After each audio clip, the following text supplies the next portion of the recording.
pessoal! Sejam bem-vindos à nossa aula número 9. Opa! É o 9, maravilha! Que bom estar aqui com vocês, gente! É nesse ritmo, ó!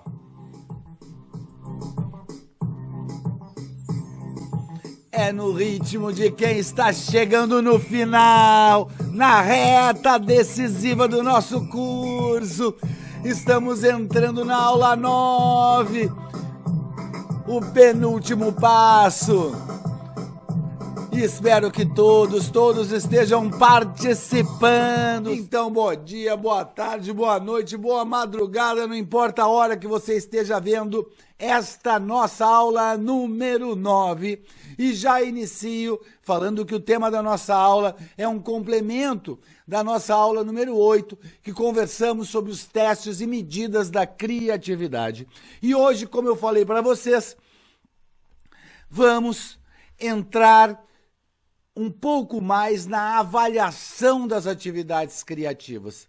E aqui agora nós não estamos falando em testar a criatividade, mas sim avaliar as atividades criativas que acontecem no dia a dia da escola e que estão ligadas ao conteúdo, ao conhecimento e que produzem muitas relações e muito desenvolvimento infantil ou juvenil. E esse desenvolvimento deve ser medido e anotado nas avaliações escolares. E quando a gente fala em avaliação da criatividade na escola, nós estamos falando, na verdade, de avaliação na escola, porque a avaliação, enquanto conceito, enquanto um olhar sobre o outro, é fundamental que ela esteja em sintonia com as atividades escolares. E a criatividade é uma dessas competências que está na escola e que deve também ser avaliada como um todo, ou seja, na sua relação com os conteúdos.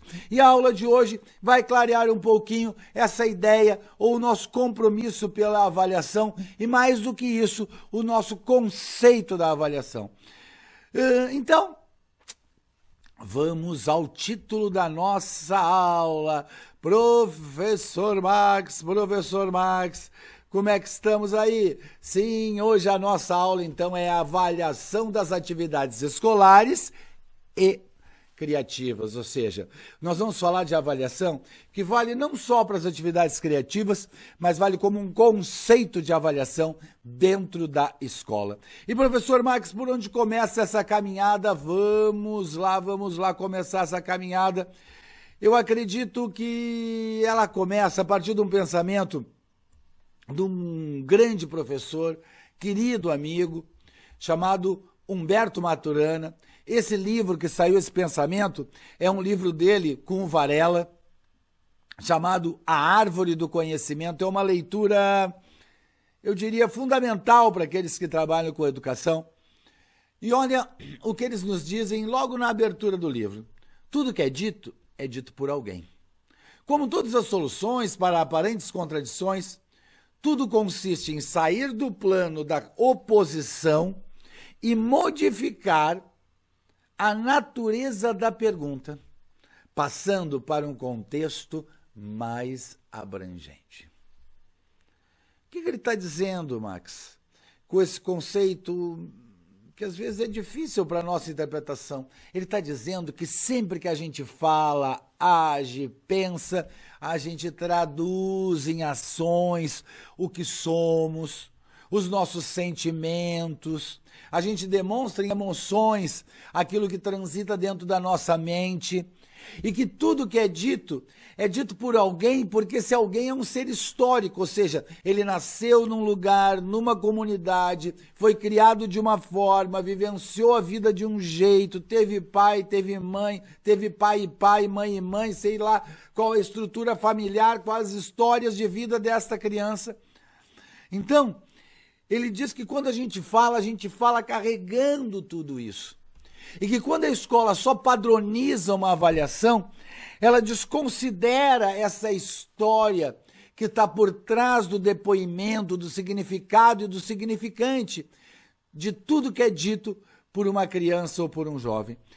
E eu diria que quando a gente fala nesse contexto avaliativo, a gente tem que determinar o que é essa avaliação para nós. E eu diria, deixa eu colocar aqui, que avaliar é sempre um processo. E por que um processo, Max? Porque ela está dentro do processo de ensino-aprendizagens.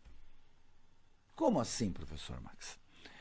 Todo ato educativo se divide em 3 momentos. Quais são eles, professor Max? Primeiro momento, planejamento. A gente planeja.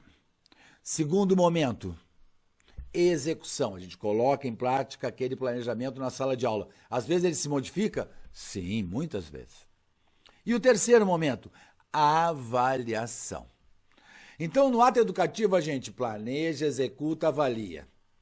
E com o passar do tempo, a gente foi vendo que a avaliação não é necessariamente o fim do processo. Ela pode ser o meio, ela pode ser o início, ela pode ser motivadora das relações de aprendizagem.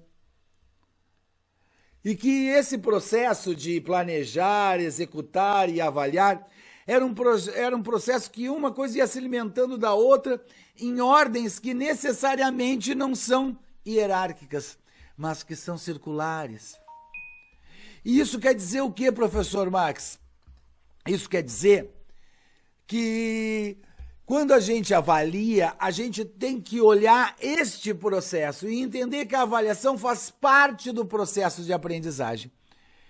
E eu definiria que a avaliação sempre será um processo de entendimento e assimilação do próprio indivíduo e da sua relação com o outro e com o conhecimento.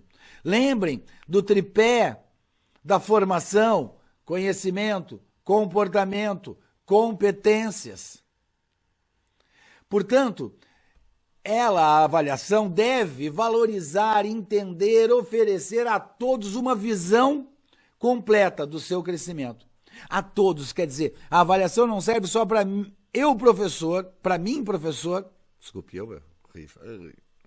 não serve só para mim, professor, julgar o nosso aluno. Olha que palavra feia, julgar, ou seja, ela tem que servir para nós dois nos entendermos, para ele se compreender, para ele se ver. E olha como termina. E a todos uma visão completa do crescimento e não estar baseada apenas em vitória e derrota, ou seja, em acerto e erro. O produto é parte do processo, mas não é todo o processo. E Piaget determinava isso para a gente. O que, Max? Essa ideia de que a produção, o processo é a parte mais importante da avaliação desse ser humano. E que é aí que eu capturo as aprendizagens reais. E que o produto, às vezes, pode só ser fruto de uma memorização. Max, não é importante memorizar? Claro que é também. Mas nós já conversamos muito aqui e sabemos que a memória não é mais a grande competência humana. Não é isso que nos diferencia, e sim a forma com que nós acessamos, inovamos e criamos. Ou seja, a imaginação. Max, e seguindo nessa nossa caminhada, como é que tu definiria uma avaliação ideal?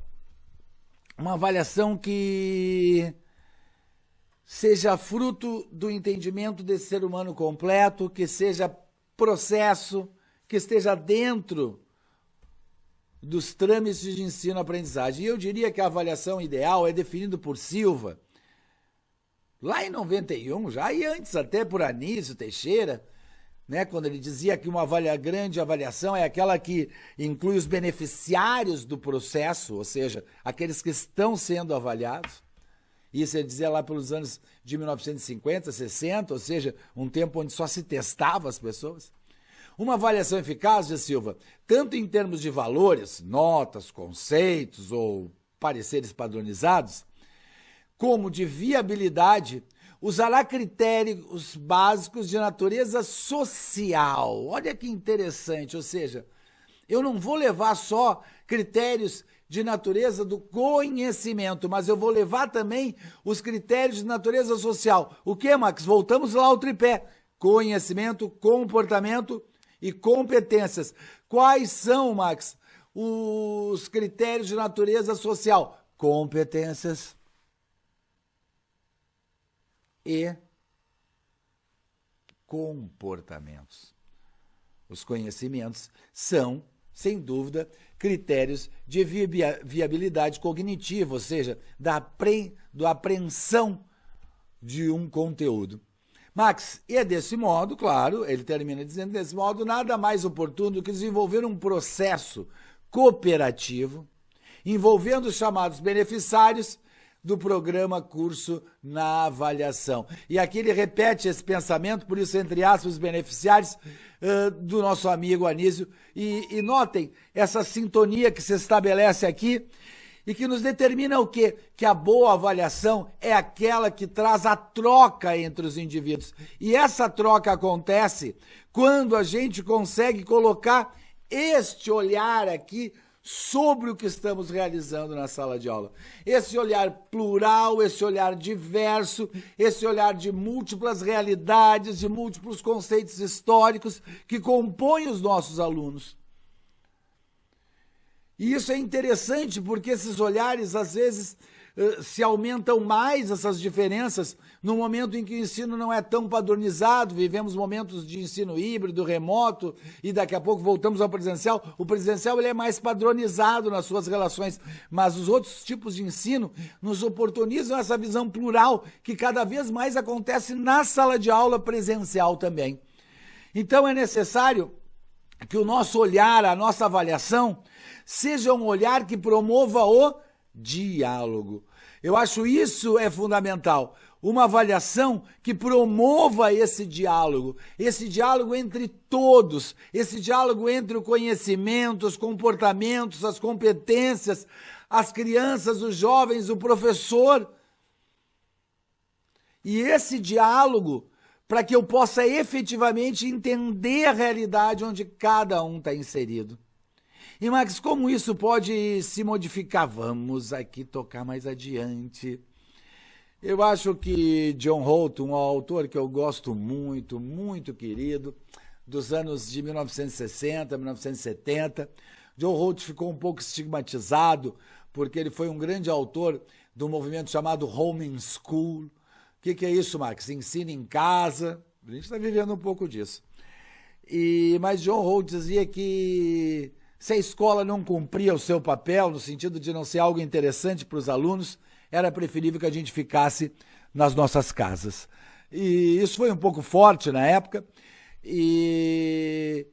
mas o trabalho dele, as obras deles, elas estão aí na nossa bibliografia, são maravilhosas. E agora, para quem trabalha em hibridismo, etc., são indispensáveis. E olha o que ele fala quando a gente se depara com um processo de ensino que às vezes não funciona ou que não inclui a todos. Ele diz assim, utilizando uma linguagem de computação, podemos dizer que existe um bug, um passo errado no programa. E a tarefa consiste em fazer um debug, isto é, descobrir o passo errado, eliminá-lo e substituí-lo pelo passo correto. Max, isso é tão fácil assim? Não, não é. E por quê?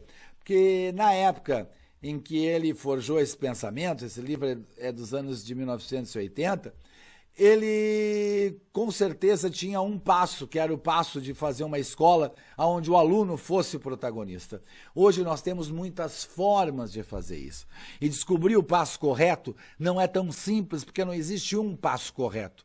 A gente leu muito aqui, conversou bastante sobre um cara chamado Bauman, né? E que diz que a nossa modernidade, lembra, a gente falou disso? Ela é líquida, ela é fluida. E é nessa característica fluida que se insere também a ideia da avaliação e os conceitos de avaliação dentro da escola. E, Max, como é que a gente continua isso aqui dentro do nosso processo? Eu acho que entendendo como se realiza um processo avaliativo dentro das escolas. E eu acredito que o processo avaliativo, seja das atividades criativas, seja das atividades educativas em geral, ele tem que ter 3 grandes características. A primeira característica tem a ver com a utilidade da avaliação, com ela estar inserida no processo de ensino-aprendizagem. A gente falou agora, né? Planejamento, execução e avaliação. Então, o que quer dizer isso, Max? Se ela está inserida no processo de ensino-aprendizagem, ela tem que ser uma avaliação formativa. O que é isso? Ela tem que ajudar também as pessoas a aprender. Não pode só ser uma avaliação que testa, tem que ser uma avaliação que oferece aprendizagem, que oferece retorno, que oferece às pessoas a possibilidade de refazer, de reentender, de aprender de novo. E não como um fim de ciclo, mas como um meio, como algo constante, todo dia na sala de aula. E é isso que pensa uma avaliação formativa, uma avaliação que ajuda a formar. A segunda qualidade da avaliação, eu acho que tem a ver com Piaget, Vygotsky, o que, Max? A avaliação tem que medir o processo e não apenas o produto. Quando a avaliação mede só o produto, ela pode ser tremendamente injusta na sala de aula. Então é muito importante que a avaliação possa medir, possa demonstrar o aspecto qualitativo, ou seja, o processo de cada criança, a superação de cada jovem, as suas características pré e pós, aquilo que eles efetivamente conseguem realizar de forma diferente na sala de aula. E para isso, para uma avaliação ser qualitativa, ela tem que ter um acompanhamento, ela tem que ter muita anotação, ela tem que ser muito perceptiva e ela tem que incluir os alunos nos seus testemunhos, na forma de relacionar. Nós vamos fazer, nessa aula também, vamos falar sobre autoavaliação e vamos ver a importância deles dentro da qualidade do processo avaliativo, ou seja, da gente medir o dia a dia da ação desse aluno. E por fim tem a ver com o trabalho de uma vida minha, que é acreditar que a gente só faz processos de ensino-aprendizagem com multimeios. Se planeja com multimeios, se executa com multimeios e, claro, se avalia com multimeios. E, Max, por que multimeios? Porque nós sabemos que uma avaliação eficaz é aquela que fotografa muitos momentos do aluno, em várias perspectivas, ou seja, em vários ângulos diferentes. E para isso acontecer, a gente não pode usar uma ferramenta só, não é possível se avaliar, pode se medir, avaliar jamais com uma ferramenta só. Então é necessário que a gente coloque em ação mais ferramentas avaliativas. E aqui eu proponho, então, alguns multimeios que vocês até já conhecem. Deixa eu colocar aqui na tela alguns multimeios que vocês já dominam aí no seu dia a dia. Deixa eu colocar aqui na tela, tá, para vocês. Ou seja, as provas, os testes, os formulários, que de uma certa forma se estigmatizaram muito ao longo do tempo da escola, por serem avaliações pontuais, não rotineiras. Então transforme as provas, os testes, os formulários em coisas que fazem parte da rotina da sala de aula. E não como algo pontual, algo que dê medo, algo que requer uma super preparação, porque as provas, os testes, os formulários servem para medir o conhecimento absorvido naquele momento, a fotografia imediata de um conhecimento. Então é muito importante que eles aconteçam no dia a dia. Os pareceres descritivos para aqueles que trabalham até o 5º ano, as fichas avaliativas, eu adoro elas, fichas onde eu vou anotando detalhes de cada aula, cada aluno que me chama a atenção, e para isso também eu utilizo o caderno de observação. Isso é muito interessante, porque durante muito tempo o caderno de observação do professor era dito como uma ferramenta não científica, ou seja, não possível de ser utilizada no processo de avaliação. E hoje nós sabemos que um caderno bem organizado, onde ele coloque lá a data em que foi feita a observação, a hora, pode ser sim uma ferramenta que auxilia o professor na compreensão do passo de cada aluno. Atividades de autoavaliação para incluir o aluno dentro desse processo, nós vamos falar mais disso nessa aula. Os portfólios individuais, que devem ser feitos em qualquer idade, aquela pasta com os trabalhos, o saquinho com os desenhos. Os portfólios ajudam muito a ilustrar a trajetória dessa criança, desse jovem dentro da sala de aula, e ajuda também a gente concretizar para os pais o processo dele ao longo das nossas aulas. Os diários, que são hoje muito usados no ensino universitário, no ensino médio, diário de bordo, onde eles vão registrando os seus processos, os seus anseios, onde eles vão registrando as suas dúvidas, as suas certezas, um misto de conhecimento e comportamento que é registrado nesses diários de bordo. A penúltima coisa, hoje muito utilizada, são os mapas conceituais, quero falar um pouquinho ainda nesse vídeo sobre eles, que são ferramentas maravilhosas para que a gente fotografe o conhecimento numa ideia de pré e pós-teste, de complementação conceitual, ou seja, é uma ferramenta muito formativa e pode sim medir a qualidade do processo que essa criança e esse jovem fizeram. E por fim, hoje está sendo muito utilizado os mapeamentos de perfis virtuais, que são feitos através de programas de inteligência artificial, programas que estão inseridos em plataformas de aprendizagem, como o Moodle, como outras tantas plataformas que tem aí, Eduque, onde a gente faz cursos, o próprio Zoom tem isso também, o próprio Google hoje no YouTube faz esse mapeamento por perfil, ou seja, aonde a gente vai absorvendo conceitos sobre a ação do aluno no mundo virtual, individualizados, conceituando mais ou menos o que cada aluno está realizando, ou seja, se traçando um perfil, um mapeamento individualizado. E como eu disse para vocês, eu queria destacar na aula de hoje os mapas conceituais, porque eu acho que eles podem ser de muita utilidade para nós, professores. E, Max, que mapas são esses? Eu trouxe aqui um exemplo para dividir com vocês. O que é o mapa conceitual? É uma fotografia de como os conceitos estão organizados na mente de uma pessoa. E essa fotografia, ela se representa por uma associação de ideias não hierárquicas, ou seja, ideias que vão brotando na minha mente. E para ela ter resultado, ela parte ou é provocada de um conceito matriz, um centro. E esse conceito matriz, a gente é provocado a associar a ele aquilo que nos vem na cabeça num determinado tempo. O mapa conceitual tem que ter um tempo, porque se eu ficar horas olhando um papel e um conceito, eu vou ampliando. E a nossa ideia é conseguir obter com ele, no caso da escola, aquilo que o aluno capturou, aquilo que está na mente dele, aquilo que está ali borbulhando, e não aquilo que ele tem que fazer uma força tremenda para se lembrar, porque isso talvez ele não tenha fixado realmente. Então, o mapa conceitual, deixa eu botar um exemplo, esse aqui é um mapa do 2º ano, sobre a palavra futebol. Tá? Ixi, eu acho que eu tô... Não estou na frente de nada aqui, deixa eu ver se eu estou na frente de alguma coisa aqui no meu slide. Não estou na frente de nada, vamos continuar assim, está muito bom. Professor Max, como assim? Ele recebeu uma folha, ou ela, com uma palavrinha no meio, futebol. E foi dado 2 minutos para que se associasse as palavras que quisessem a esta palavra central. E esse é o mapa, então, de uma criança. Olha o que ela colocou, e ao interpretar o mapa, como a gente compreende a fixação deles a partir dessa aula. Ó, futebol.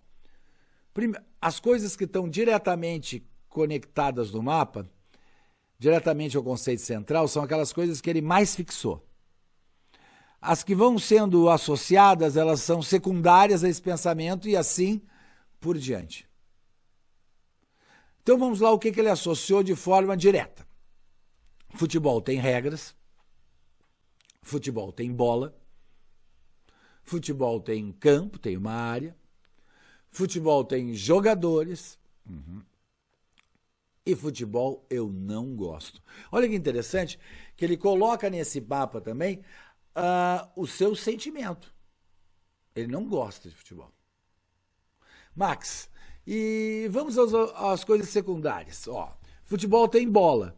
E ele coloca que ela pode estar cheia, é secundária, ela está cheia. Como assim, Max? Se não tiver bola cheia, eles jogam? Jogam com ela murcha, jogam uma bola de meia. Segundo, campo. O campo pode ter gramado e pode ter goleiras. Se tiver isso, é ideal. Mas se não tiver goleiras, eles não improvisam a goleira? Improviso. As regras podem ter juiz, mas podem ser determinadas no campo. E os jogadores, no caso aqui, ele coloca homens e mulheres.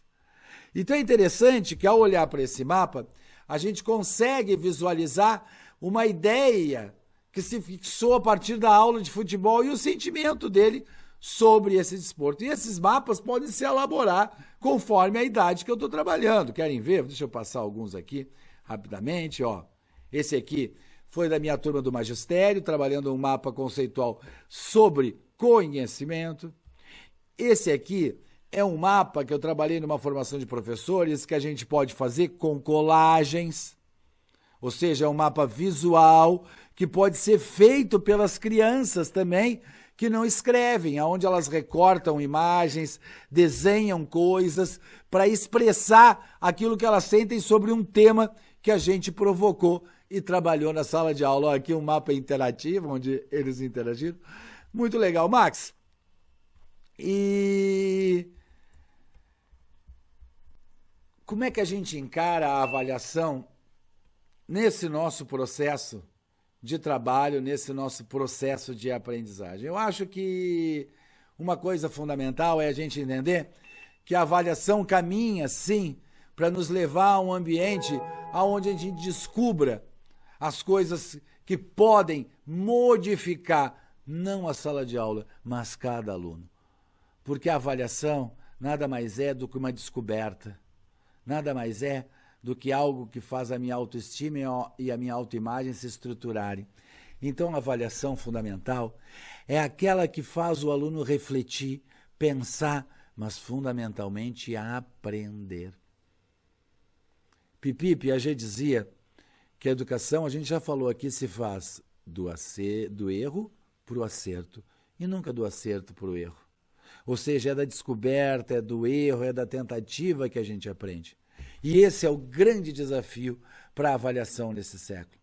Esse é o grande desafio para esse século de tecnologia, para esse século de múltiplas formas de aprender, para esse século onde a criatividade e a inovação são fundamentais. A avaliação deve ser um processo de descoberta, um processo de carinho, um processo de afeto. Beijo no coração de todos.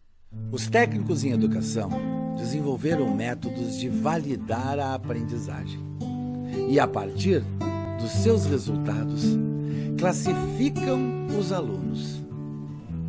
Mas ninguém jamais pensou em avaliar a alegria dos estudantes.